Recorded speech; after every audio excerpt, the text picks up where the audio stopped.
Mula nang ako ay bata pa, si mama na lang ang palaging nasa tabi ko. Sa lahat ng okasyon, taon-taon wala si papa sa tabi ko. Pero si papa ang dahilan na kami ay may magandang bahay na tinutuluyan.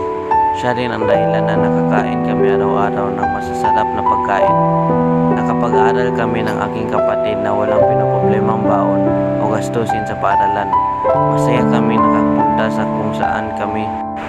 Masaya kami nakakapunta kung saan namin gusto pumasyal dahil iyon sa sakripisyo ni Papa. Mahal na mahal ka namin, Papa. Kahit na wala ka sa aming tabi araw-araw, naramdam namin ang pagmamahal mo para sa amin. Makikita namin ang paghihirap mong iaahon ng pamilya natin sa kahirapan.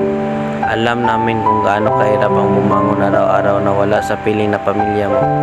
Pero tinitiis ang lahat para sa mapangarap namin, para sa kinabukasan namin, para sa pamilya, para sa amin. Kaya naman nagsisikap ako araw-araw. Gagawin ko ang lahat para masuklian ang lahat ng paghihirap mo. Nangangako akong alagaan si mama gaya ng pag-aalaga mo sa kanya. Palagi kong gabayan ang mga kapatid ko bilang isang idolo nilang kuya. Gaya ng pag-iidolo ko sa iyo, Papa. Sa bawat medaling matatanggap ko, iaalay ko sa inyong dalawa ni Mama. Napagkaswerte ko at ng mga kapatid ko dahil may ama kaming ginagawa ang lahat para sa kinabukasan namin.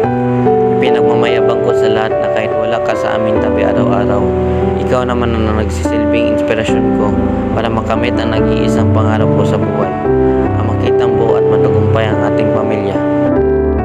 Balang araw, sa pag-uwi mo, makukumpleto na rin ang larawan natin. Mahal ka namin, Papa. Papa! Bye-bye, Papa! Ingat, Papa!